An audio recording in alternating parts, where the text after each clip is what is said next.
Appreciate being here with you today. I represent an organization called ASCLAD, and those of you who aren't familiar with that, it's the American Society of Crime Laboratory Directors. We have about 600 members. I'm the president-elect of that organization, and we are very proud to be here as a co-sponsor of this event with several of our really good friends, and we're glad to participate on the organizing committee for this event. So I first of all wanted to thank all of you that I've contacted and all of my friends that are here to participate with us. Thank you for being willing to share your time and your schedule with us so that we could hear these great presentations today. And with that, I've gotten to know these gentlemen fairly well over the phone over the last few months as we prepared to present to you today. When the organizing committee got together, we talked a lot about different topics that we could address with DNA. We know that's a big topic for this meeting. It has been for a long time. It's been kind of a standing topic that we discuss different elements of what's developing in the DNA process. So there were a lot of different ideas of what could be discussed. Probably 5 or 6 different ideas were thrown out there. As we went to this group of esteemed panelists, we narrowed it down to 2 that we were most interested in covering and that we felt were most emerging this year. Those 2 topics are probabilistic genotyping and familial DNA searching. We chose those for a couple different reasons. Many labs are implementing or struggling to implement probabilistic genotyping. And in familial DNA searching, we think that there are a lot of states that are struggling to implement policies. And in fact, I've heard that New York, possibly as early as this week or next week, is voting on the final policy for New York State. So it's a timely topic. We hope you get something out of these talks today. First up will be Dr. Mike Coble. He's a forensic biologist with the Applied Genetics Group at the National Institute of Standards and Technology, or NIST. Dr. Coble received his bachelor's degree in biology from Appalachian State University, his master's degree in forensic science, and his PhD in genetics from George Washington University. Prior to working at NIST, Dr. Coble was the chief of the research section of the Armed Forces DNA Identification Laboratory, or AFDL. So please welcome Mike Coble. He's going to talk to us first about probabilistic genotyping and give us a little bit of introduction to that topic. So when we started having our discussions about the topic and we decided that we would talk about probabilistic genotyping and familial searching, I thought, I am so fortunate, I'm so glad that the ABA is going to give us a full day to talk about these subjects. And Matt said, no. Your mission, should you choose to accept, will be to talk about this subject in about 15 minutes. So when I threw my phone away because I thought it was going to explode in my hand, we decided between the panel here that we would try to give you a good sort of overview of the issues. And so what I thought I would do is sort of, I'm often inspired by this painting by Gauguin. It's his masterpiece of where do we come from, what are we, and where are we going? I like to apply that often when I talk about mixtures. You're supposed to look at this painting from the right to the left. So we're born and then we start to ask questions like, where are we from? As we get older, we start asking questions like, why are we here? What are we doing? And then as we get older in life, we start thinking about, well, what's the next stage? Where are we going? So let's apply this to mixtures and how we are currently in the state that we're in. So we go back to 1998, Tim Clayton and colleagues from the FSS published this classic paper on basically how to analyze a 2-person mixture. And if you read this paper a little closely, in our experience, 2-person mixtures account for the overwhelming majority of mixtures, but occasionally we see a 3-person mixture. So for the most part, in the early days of STR testing, we're dealing with mostly 2-person mixtures. And then there was an NIJ study in 2004 that showed the benefits of DNA testing for minor crimes. It can yield major benefits. So looking at things like touch-type evidence, breaking and entering, carjackings and things like that, you can actually get a lot of information using DNA. And then there was this quote the next year in 2005 by Peter Gill at this online forensic e-symposium where he said, if you show 10 colleagues a mixture, you'll probably get 10 different answers, which really focused the problems with mixture interpretation once we moved beyond sort of the simple high quantity, high quality, single source blood samples, or the rape kits where you typically only have 2 contributors. Now we're moving into the world of 3 and 4 and more people in the mixture. So as an outcome of this quote, the ISFG impaneled a DNA commission about mixture interpretation, and basically what ISFG in 2006 and SWGDAM in 2010 decided was important when you're interpreting mixtures is that you establish a stochastic threshold. That is, you have a line that you draw across your profile, and if the peaks above this line, say you have 2 peaks that are above this threshold, you're very confident this is a heterozygote, that this person has 2 alleles present. If you have a single peak across this threshold, then you're very confident that this is a homozygote. So there's a 10-10 or a 12-12.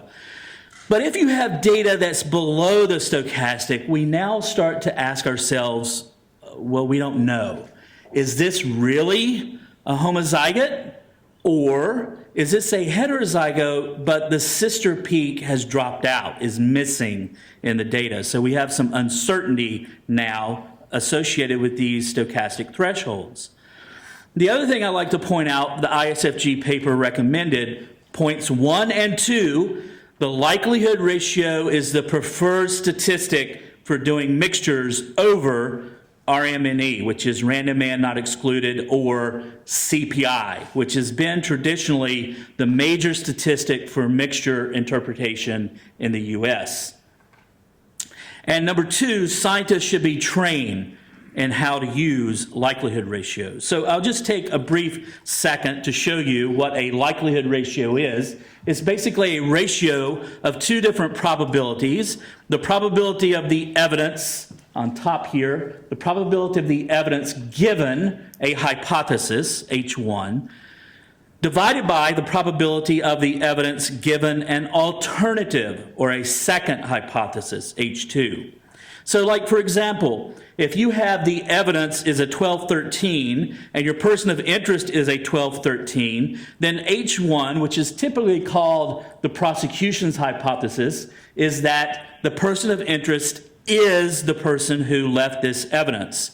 And since that probability to the prosecution is 1, the likelihood ratio would be on the top here, number 1, for the probability of 1. For the defense may argue that, no, it's not the person of interest, it's some other unknown person in the population, and therefore that probability would be the random match probability. So in this simple single source example, the likelihood ratio is simply 1 over the RMP. Now, if there's discordance, if the evidence is 12-13, but your person of interest, your suspect, if you will, is a 12-14, then it's impossible for someone who's a 12-14 to leave evidence of a 12-13 genotype. So in that case, this person would be excluded. The likelihood ratio is 0. So here's the real crux of the problem. When you have data below this stochastic threshold, you only have the 12. We're now unsure if the 13 is missing or if this person is really a 12-12.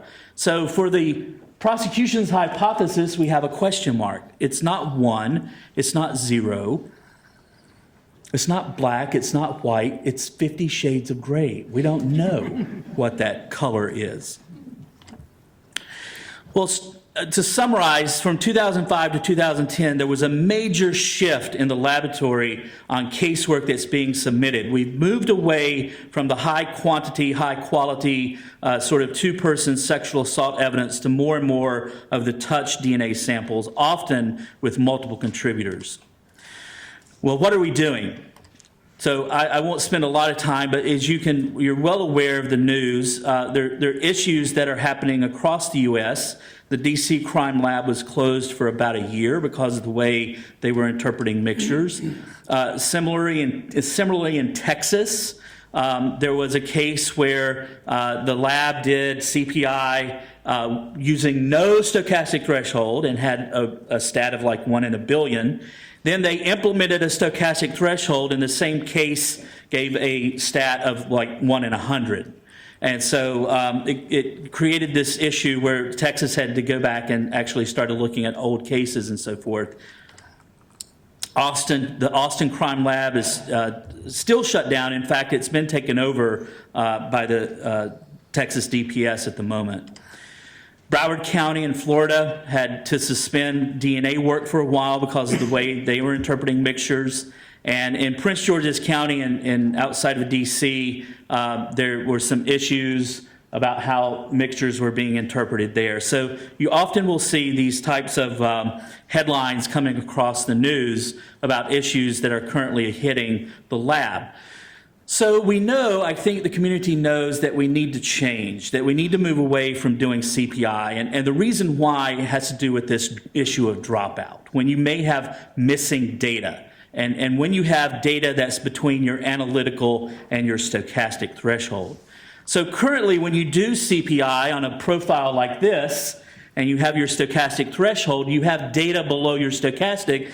Well, now, because there's uncertainty as to whether all the data is present, we basically, could have another allele we'll call Q that's missing. Then any genotype is possible, and so most labs will then just simply eliminate that locus from consideration. So you end up going through, say, a profile like this, where there's a lot of low-level data, and you end up throwing away about half of the results. But here's the problem with this approach. So you say, oh, well, I've got loci that are above my stochastic threshold, so I can use those and I can build a pretty good stat like 1 in 24,000. But this is where the DC lab got in trouble. I mean, if dropout is happening over here and dropout is happening over here, are you really sure that no dropout is happening at all in the middle of the profile? And so, so the question there is, yeah, you're not sure. And so maybe if you're using CPI, this is actually a profile that you should say inconclusive. I don't know. So the motivation to change has really been because of the types of evidence that's been submitted. Also, the STR kits that we're using and the capillary electrophoresis instruments have become much more sensitive in the past.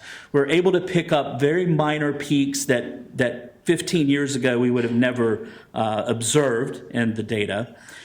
And so these more and more of these mixtures, again, we've moved away from blood to doing things like steering wheels and handguns and cell phones and things that people are touching. We're leading to more and more of these stochastic effects. So where are we going?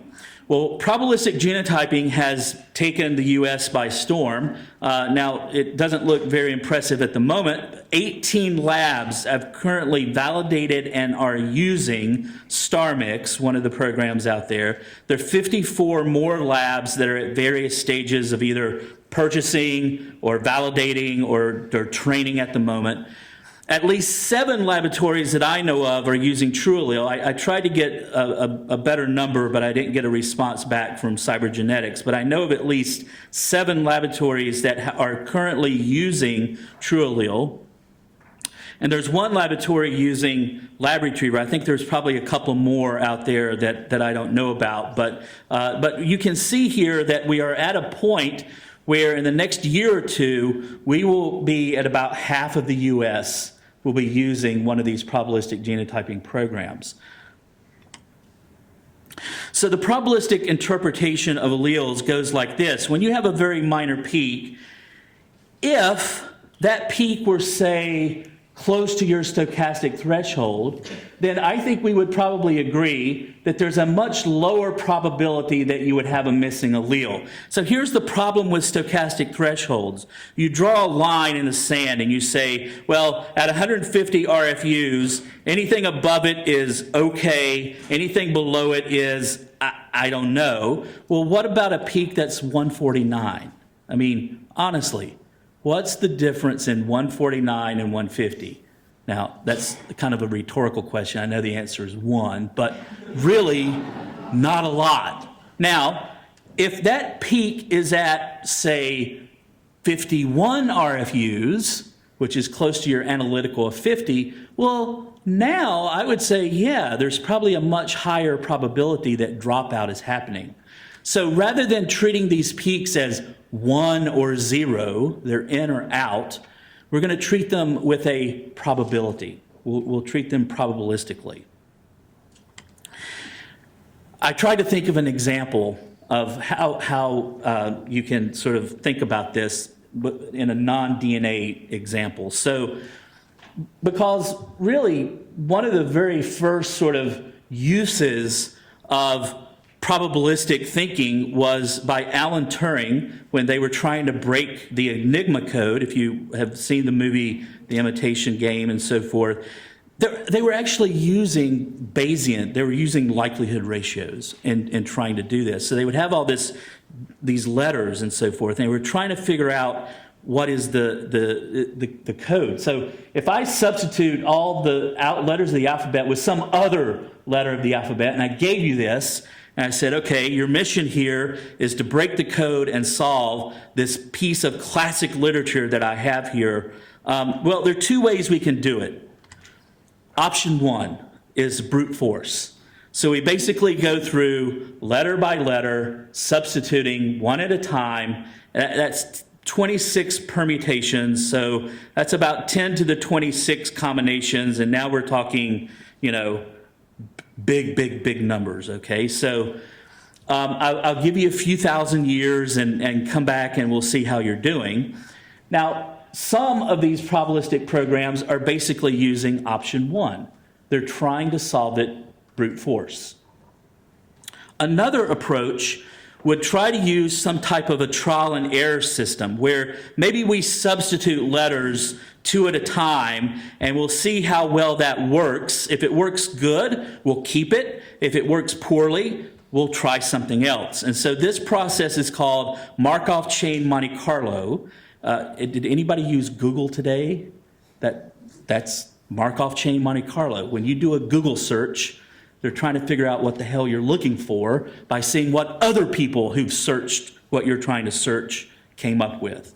So using this Markov chain Monte Carlo process, using this algorithm called Metropolis Hastings, these are the approaches that both StarMix and TrueAllele use. And I only use those two because they are currently the more popular programs in the US. So what do we need to do? Well, first of all, we need some reference data. And so this is what StarMix and TrueAllele do. They have models that are built into the system. So what we would do is we would take a reference text like War and Peace. We would go through War and Peace and we would see how often do we find the letters TH. Well, there's a lot of words that use the, there, with. So there are a lot of words that use TH. So we would say, wow, that's a pretty high, use of the words, of the letters TH. But what about the letters XZ? Well, I can't think of any English words that use XZ. So we would say that's a pretty impossible combination to use. So now we will substitute two at a time, and we'll see how it works. This was actually a simulation that was done on this website where I found this example. So here we have the first 0 iteration, and then after 500 iterations, you can start to see, well, some of this of is maybe a possibility. Then by 2,000 iterations, you have, as Oliver gave this first proof of the free, and you've basically broken the code by using this Markov chain Monte Carlo approach without having to do all 10 to the 26 combinations.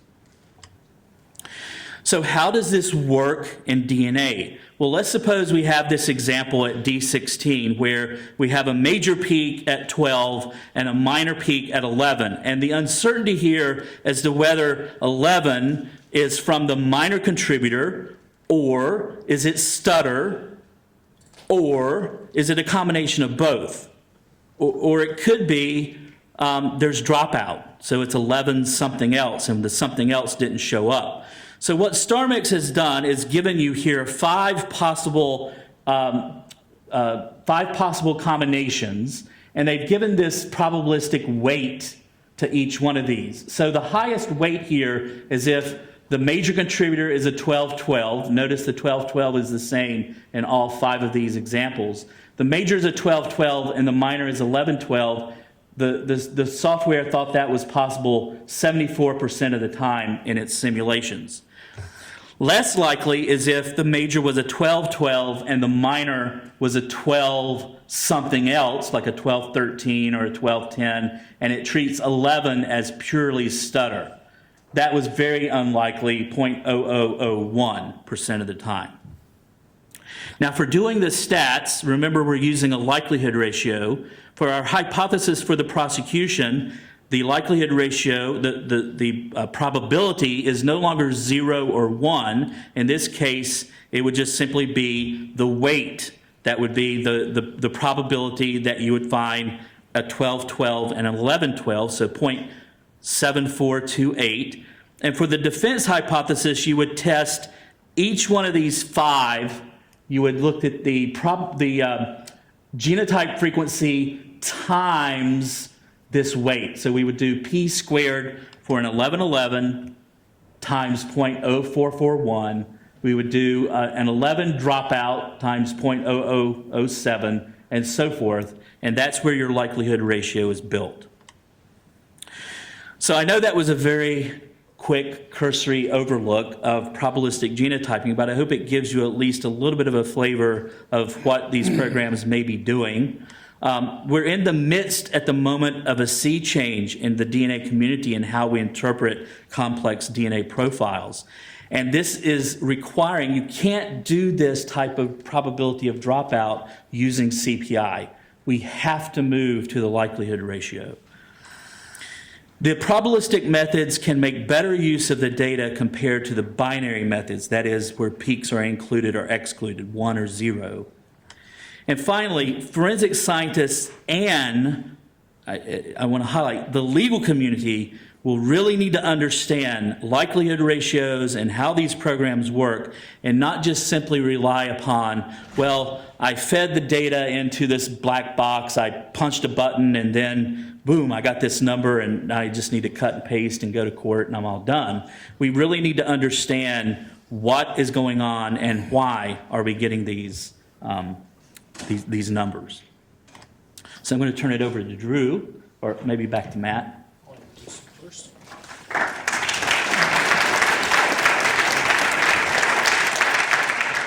He'll be back, don't worry. So as a DNA analyst, John Butler was his predecessor there at NIST in his role, and between Mike and John, we've been well taught, and we appreciate all their efforts. So it's a great presentation. Hopefully you can use it in some of your offices when you go back. Our next presenter is Andrew Northrup. He is an assistant public defender with the Office of Maryland Public Defender Services. Mr. Northrup joined the Forensic Division in 2010. He graduated from Earlham College. Mr. Northrup then obtained his JD from William and Mary Law School. Andrew then went to work at the Cook County Public Defender's Office, where he was a founding member in their Forensic Science Division. Mr. Northrup also worked with the Minnesota Office of the State Public Defender Team, handling complex cases throughout the state. He's a frequent lecturer on forensic and trial advocacy issues and continues his interest in the emerging fields in forensic evidence. He's currently the chief of the Felony Trial Division of the Baltimore City Office of the Maryland Public Defender Services. So, Mr. Northrup will, thank you. All right, good afternoon. I'll try to keep this interesting because I know that the tryptophan's starting to kick in. Basically, this is sort of the defense perspective on these probabilistic modeling. So a lot of this is sort of me sounding my barbaric yop across the roofs, but a lot of it is afterwards sort of acknowledging that this is not going anywhere, that we're going to have to deal with it. It's just how to deal with this issue. And if you can read this, it's just sort of, basically it has an equation on that side, then a miracle occurs, and then there's something over there, which is sort of what these programs seem to be, at least the data that we receive on these things. First of all, what's a likelihood ratio? Because this is one of the most frustrating things, because when we first got it, it was like, aha, okay, this is sort of a fancy pants way of using the combined probability of inclusion or something related to the population. We were told, no, it's not. I mean, so what is behind these numbers? And is it a fancy way of saying CPI? I've been told emphatically, no, it is not. And so then what are these numbers based upon? And the other thing that's really frustrating about likelihood ratios is how do you explain these concepts to a jury? Like, how do you explain to somebody that, the likelihood ratio of 379 to 1 is inconclusive? I mean, that intuitively does not make sense to anybody. I mean, I wouldn't bet on a horse more than 15 to 1, but you're telling me 379 to 1 that it's not my client or that it is my client? It's crazy. And so then what is an inferred genotype? And this is something that we've actually, in Baltimore City, we're the only place in Maryland that actually gets this probabilistic modeling, and we've actually got the true allele system. And the way the reports are written, it talks about an inferred genotype. And what you really have to do in looking at this is you have to read the report wording very carefully, and you have to understand what they're saying. And the problem is the probabilistic modeling software provides continuous answer to a binary problem. Because pretty much what the jury wants to know is, did he do it or not? Whereas that's it, you're being binary. It's a continuous thing. That, he could have done it. Maybe he did. He's in the positive likelihood ratio. Sure, there's other people who are more likely to have done it, but he's in there. He's right along here on the scale. And so you just have to put this into context with the other evidence. And that's really, it's frustrating to deal with and sort of try to explain that to a jury. And you have to ensure that the jury understands the question presented and the limitations of the answers that you're getting from this particular software. And the question presented in the report is not what the most likely profile is, but whether the profile in question is a possibility. And because it stands to reason that an important question for a jury to consider is, or whoever is investigating the case, is what is the most likely profile to fit the evidence, rather than is this profile a possible profile? Because there are two different questions, and then there's a sort of an element of painting the target around the bullet hole when you're saying, okay, here's the profile, and does it fit or not? And if it's a positive likelihood ratio, your guy's going to be pretty SOL. And then also the hard numbers dealing with likelihood ratio numbers. And you've got to not only sort of explain to a jury that, a 3,000 to 1 likelihood ratio is inconclusive, you also have to get them to internalize that, because it's incredibly counterintuitive to think that the odds of 3,000 to 1 is not a match, or that's not, somehow indicate culpability.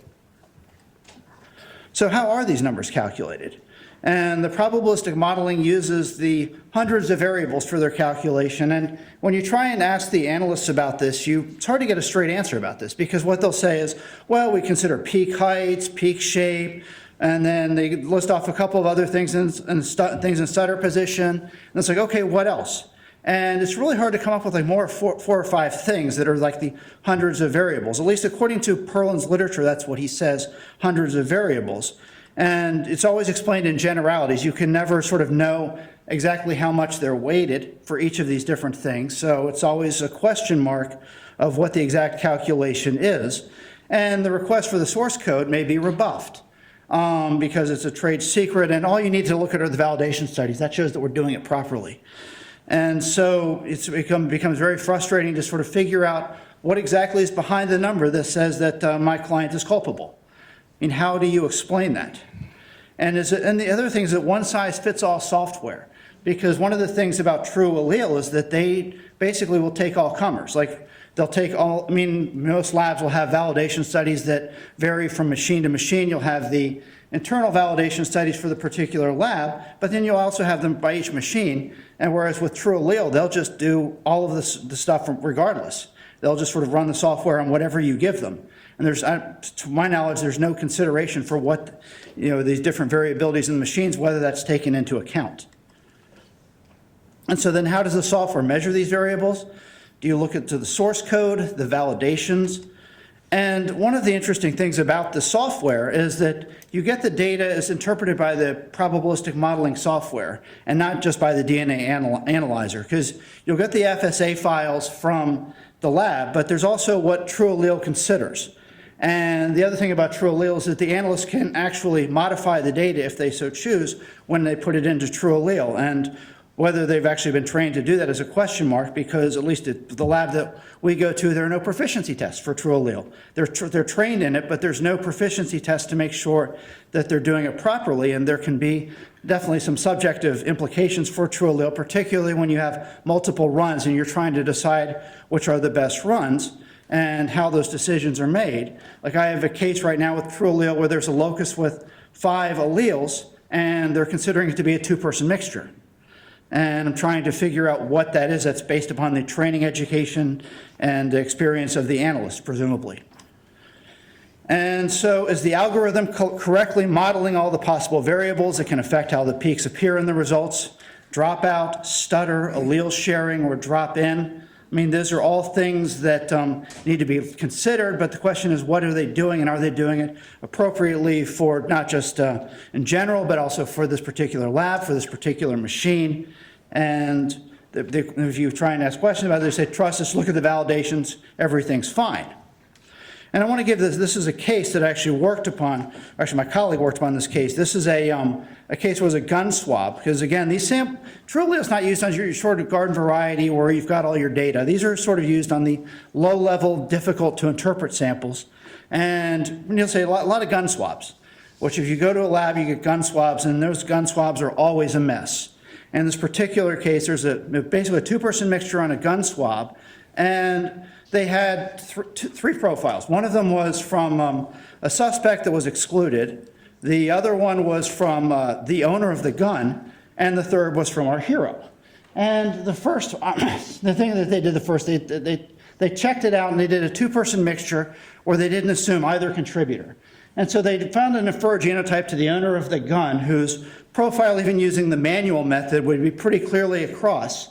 And it was in the, the sextillions, nonillions, Brazilians, or what have you.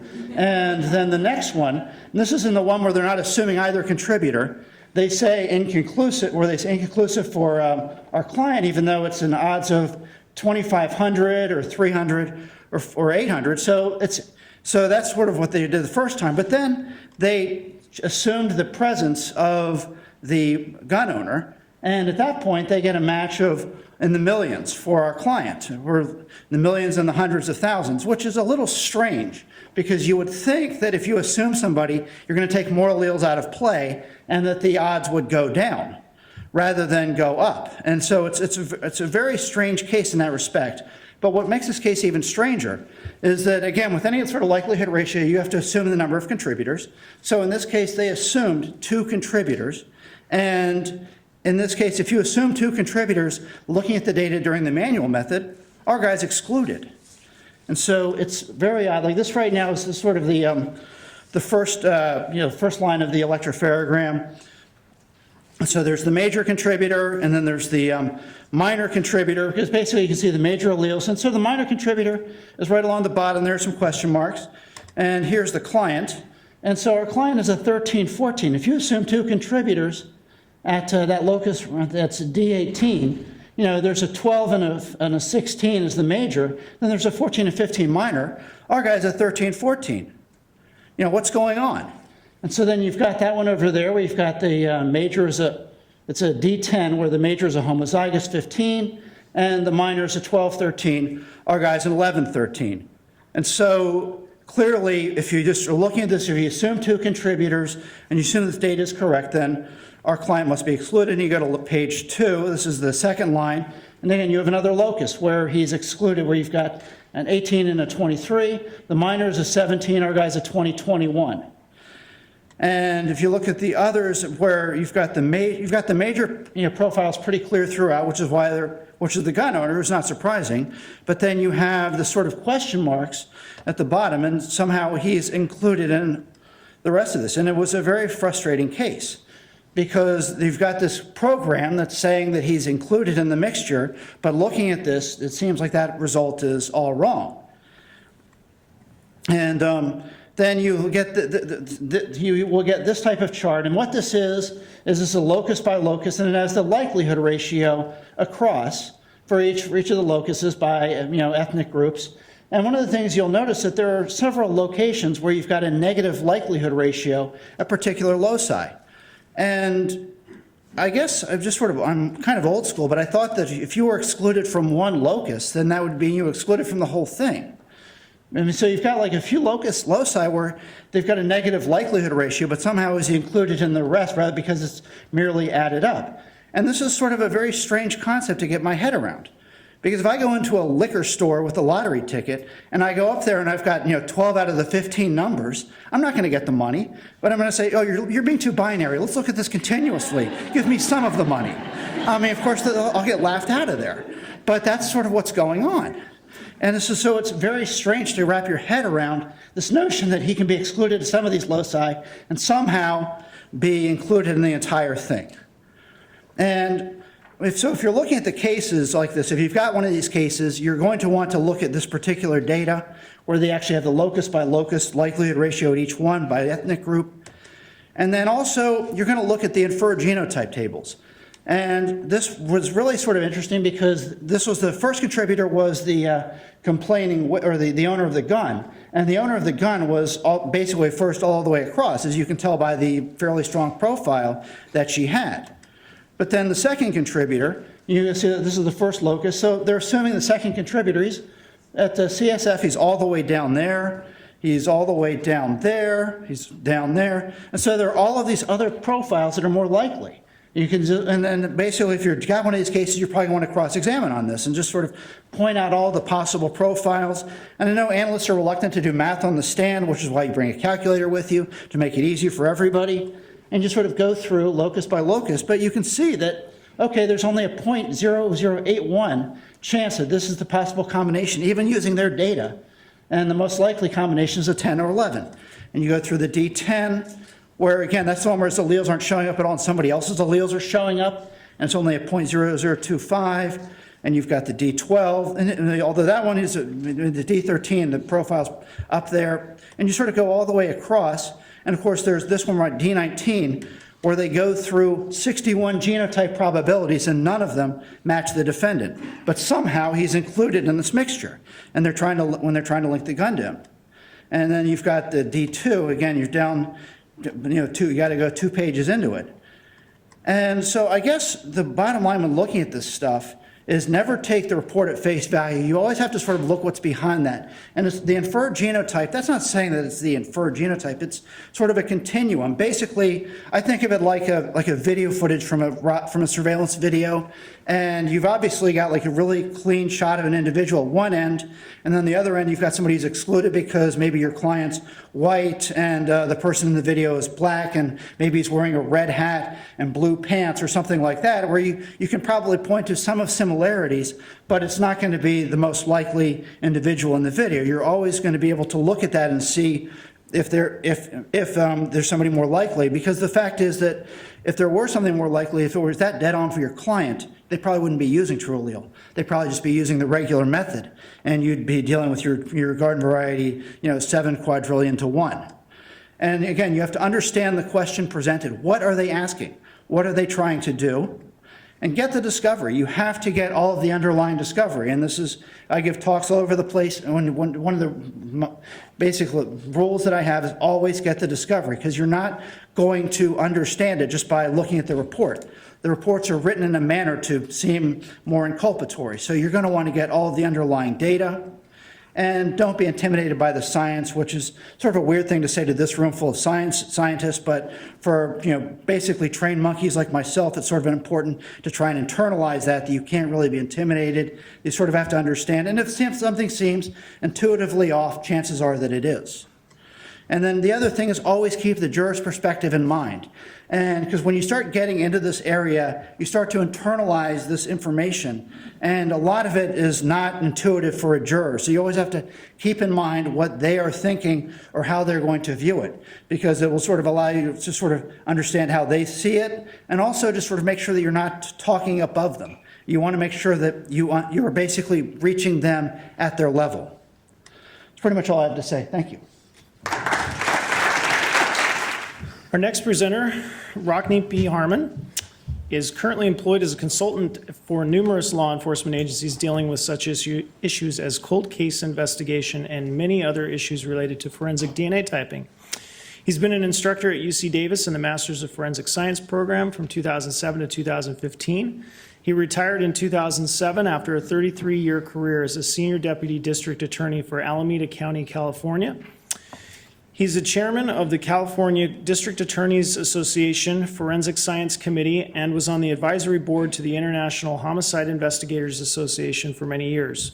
At Alameda County, he developed a highly successful protocol for solving old or unsolved cases using DNA typing. He was the driving force behind the California Attorney General's decision to implement familial DNA searching in California that led to the arrest in the Grim Sleeper serial killer in 2010. And for most of us in this generation, we remember he was one of the prosecutors in People versus O.J. Simpson. So we'll welcome to the podium Mr. Rock Harmon. I'm going to take a little different approach to probabilistic genotyping, but this was in the news this morning. Admissibility, successful admissibility ruling upheld on appeal in Florida. I know there was a negative one or an adverse one in upstate New York. It is what it is. Those things happen all the time, very often or seldom, depends on the litigation experiences, but this is just out there. There's probably not a heck of a lot to the litigation of these things. What I do want to talk about is something like this that just came out a couple of weeks ago. So the FBI has validated 5-person mixtures for use with STR. Now, what you'll find is I have a very similar talk to what Mike did. But my talk is from my perspective as a prosecutor or a former prosecutor, somebody who worked closely with cops, and saying, where are we going with this? And do we really need this? And was this ever a good idea in the first place? Because what you'll see is science is always tweaking things. They're always moving ahead. And if it can't be absorbed or useful, if it creates more problems than it solves, then maybe that was never a good idea. And I'm not saying it wasn't, but I think we're getting close to that in this subject matter. I'm going to come back to this slide at the very end and talk about it a little bit more, because I do, very much like Mike did, want to explain how we came about this. I had one of our first cases to litigate in California in 1989. They were always homicides or rape cases. If you've ever seen how many forensic scientists are there in the room? Oh, there's quite a few. Okay. I hope you guys still look for stains before we start MVACing things. Okay, and I know you do, but everybody doesn't. So they spend an awful lot of thoughtful time looking for things. Not just trying to find anything, but looking for things that mean something, either by who it is or where it is. And the interpretations were very simple. The complicated ones were the sexual assault ones, and the power of DNA was we could separate the male from the female in sexual assault cases. Well, those cases still exist, and I have no idea how they compare number-wise with what I'm going to talk about now, and that's the concept of touch DNA, because this was kind of the beginning of this whole improvement or change.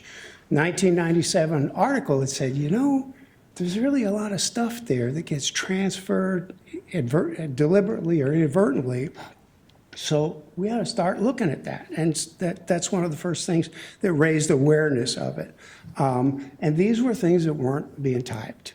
Now, what you'll find is in the early articles, they never described something called low copy number DNA or low template DNA. They were just looking for DNA that could be typed using the existing less sensitive methods. And that was about the time, I think, that we started really pumping a lot of money into property crimes or gun possession cases and things like that. So I thought, wouldn't it be a good idea to see what the definitions of touch DNA are that you find on the internet? And this is one of them. It's a forensic method for analyzing. Well, I'm not sure I agree with that, but this is in a prominent place that this is what it says. It's called touch DNA because it requires only a small number of samples. So you see, we went from this detectable DNA of typable levels to touch DNA, some very small amounts. This is another definition that I found out there. So it's a method. And I say, well, is it really a method, or is it really something that we process to try to find things where you guys can't find those discrete stains? And I hope everybody's doing it that way, because what I've seen in some of the problematic cases have been where you bring in the MVAC, and for those of you who don't know what that is, it's a vacuum. People make their own, but it's a product that I don't get any money for endorsing. And you can just suck things out. It's got filters, and then you type or you collect it from the filter, and then you type it. So these are large areas with no discrete stains. And for example, Drew mentioned the handgun. I'm not sure how commonplace it is to just swab the whole gun, because we know there's not a lot of DNA left just in holding it. But if it is, what happens? You create mixtures when there weren't any there before. And you obliterate whatever significance you could attribute to where that is. In an effort to get a result, you undermine some of the other existing information you could glean. Larry Probabilistic's here. He's old school. He knows that where something was can be critical, can be make or break to a case. And if people process it this way, that's gone, totally gone. And in doing so, in creating the mixtures, we create these interpretation problems that require something like probabilistic genotyping. So is that a step forward? Yeah, it's a step forward somewhere in the scientific world, but I say I still have questions about whether that's really created more problems than it's solved. So is low copy number, or is touch DNA a technique? Well, we know that low copy number and low template DNA typing is more complicated. We know, as Mike said, the test methods are more complicated, more sensitive. Touch DNA is really a combination of the collection of processing and the typing. So, but this raises questions, as you know, Drew discussed, as Mike discussed. What does this do for us? I think there's a talk this afternoon about what are the responsibilities to look back.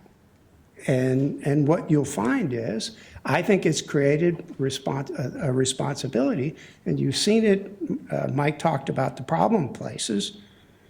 Many jurisdictions are just hoping that this passes, and that no one ever asks them to look at the old cases, or the pending cases that were produced, or the work was done before these new things came along. Or Mike mentioned the number of jurisdictions that have probabilistic genotyping, or star mix rather. So half of the people don't even have this, and they're accumulating a body of experience that may benefit from it. Probabilistic genotyping is going to tell you the truth of what's in there. It's not going to hide something because you want it to be hidden. It's not going to show something because you want it to be shown. It can provide more information. But jurisdictions in this country are all over the board. Some of them are doing something, and I think many of them are doing nothing. They're just waiting around, hoping this passes. And what happens in the meantime? Well, they're accruing more cases that may have to be reviewed by somebody someday.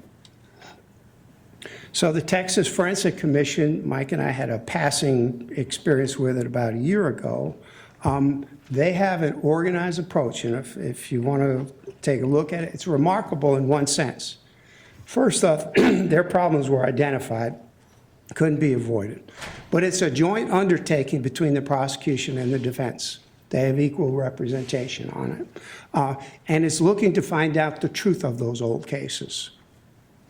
In doing so, what you'll find is there's been a trend, you may have seen it or you may not, but I've seen it in California, where new developments, labs are asked, well, consider your results in light of these new developments. And suddenly something that's a positive becomes an inconclusive. That's happening very often. Whether or not that should be happening, I think, is a legitimate question. Mike mentioned the notorious case where a strong quantitative result was produced, then a weak result. And what you need to know is, I think Mike mentioned this, the probabilistic genotype returned it to a strong result. So if you read any stories about the Texas Forensic Commission, you need to understand that probabilistic genotyping, with the joint effort with the prosecutors and defense, is trying to address all the cases. And what do we see at the end of all this? Probabilistic genotyping is there for the rescue if it's necessary after being reviewed by appropriate people. So let's go back to this 5-person mixture. Let's say it's a gun or whatever else you want to pick on it.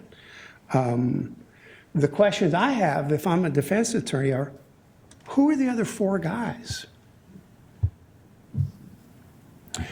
How can I pick the person that committed the crime out of the 4 other people who are unidentified, not enough data to upload them into CODIS and search who they are?